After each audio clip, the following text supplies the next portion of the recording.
How you doing, guys? Malik over at Modern Pawn. Today we got a really cool rifle out at the range. This is a Ruger No. 1 chambered in 375 Ruger. If you guys have never heard of 375 Ruger, it's a really cool round. It's relatively new. It was a collaboration between Hornady and Ruger to make a cartridge that was a 375 caliber, like the 375 H&H.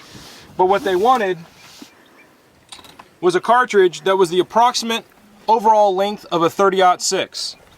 This right here is a 30-06. This is the 375 Ruger right there. So they wanted something that they can fit in a standard M77 style action, 30-06 action length, but it had the performance of a 375 H&H, if not better. What they came up with, guys, is this right here, 375 Ruger. It is a non-belted magnum. It is not rimmed. On average, they get about 150 feet per second faster velocity out of a 300 grain bullet than a standard 375 H&H, and they're able to do it in a cartridge that's shorter. It's got a 6% increase in case capacity over the 375 H&H, and it should be, and has proven to be already, a very good quality dangerous game African safari cartridge. Elk, moose, bears, all kinds of stuff. Alaskan style cartridge. And what we have it in here is a Ruger No. 1 gray laminate stock with a stainless steel receiver. Very, very nice looking rifle. If you've never had a chance to shoot a Ruger No. 1, they're very good quality guns. The workmanship on them is really world class. For the money especially, you get a really nice gun. These guns are normally under 1,500 bucks and really nice quality. Come in a huge spectrum of calibers if you've never had a chance to play with the Ruger No. 1s. Wonderful triggers. It's a falling block style action. It's like it has a lever release right here. The lever release comes down, gives you a loading gate, has an ejector for the brass as well. So if you get a chance, go out, shoot a Ruger No. 1. There's a ton of different cool calibers out there. Let's shoot it, see how it does. Kyle's asked to shoot the first round out of this bad boy. Let Kyle shoot it, get some feedback here.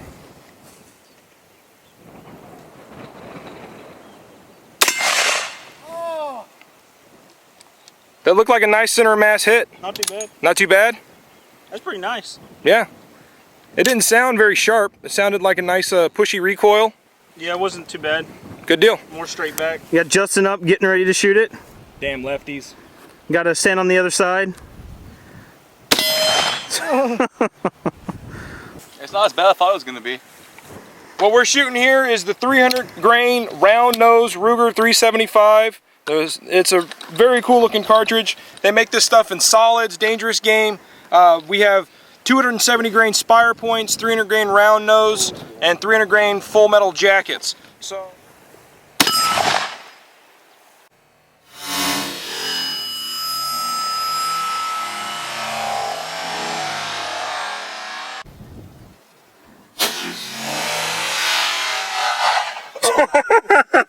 goodness. Dude, that's not bad at all. It's not. It's more of a push than anything else. I don't know if I'd want to shoot that thing prone. No. Oh no. Yeah, that'll probably be a little rough on the clavicle shooting that prone. But man, that brass is coming out looking real good. It doesn't look beat up. I don't see any real pressure signs on the back there. Comes out looking pretty good. Yeah, so that right there, guys, put a little nick in our AR-500. That bullet's going about 2,660 feet per second out of a 20-inch barrel. One of the nice things about the Ruger 375 is that it was designed to shoot out of shorter barrels. You don't need 24 or 26-inch barrels to build really good solid velocity. The way these Ruger No. 1s work, they have like a loading gate on top of a falling block. So when you drop that down like that, the cartridge just slides right in, closes up behind it. It works beautiful. Beautiful system right here.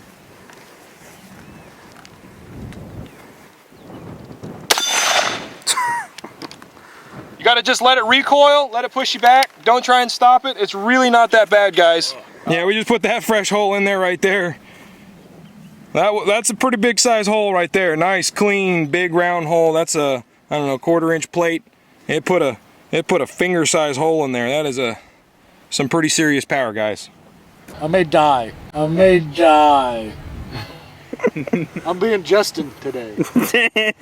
I need some size 22 pants, please.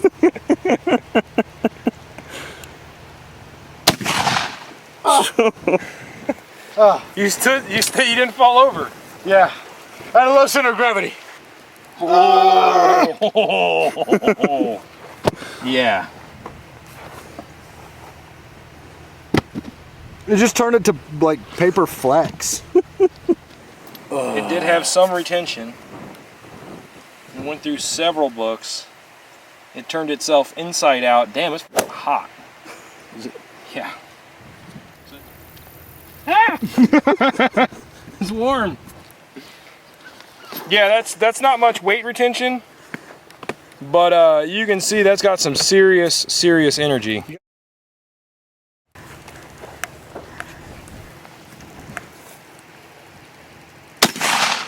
That hit the plate. It hit the plate again? You heard it hit the plate? Yeah, it came. How you doing, guys? I'm out here with my buddy Kyle. We're gonna shoot the 375 Ruger that we've been shooting with the 270 grain Spire Point and the 300 grain FMJs. We're gonna shoot them for accuracy. We're gonna see how the factory sight is as far as point of aim, point of impact, and we're gonna give it a whirl at the bench, see how it shoots on paper.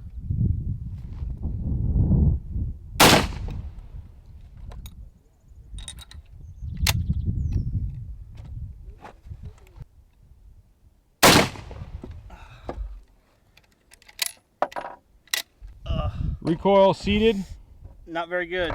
Yeah, this rifle really needs to be shot standing or with a recoil pad or a lead sled if you're going to be at the bench, guys. All right, guys, as you can see, 50 yards, very accurate rifle. That big old 375 blew our sticky off the board. So we found it, we saw it fly off. We went and chased it down and got our sticky back. That looks like maybe about an inch, maybe a touch over an inch at 50 yards with the iron sights off a bag.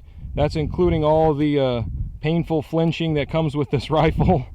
But standing, it's a very comfortable rifle to shoot. We've all shot it. It's not bad at all. Standing up, seated at the bench, put a pad on, get a sled, do something to help you with the recoil.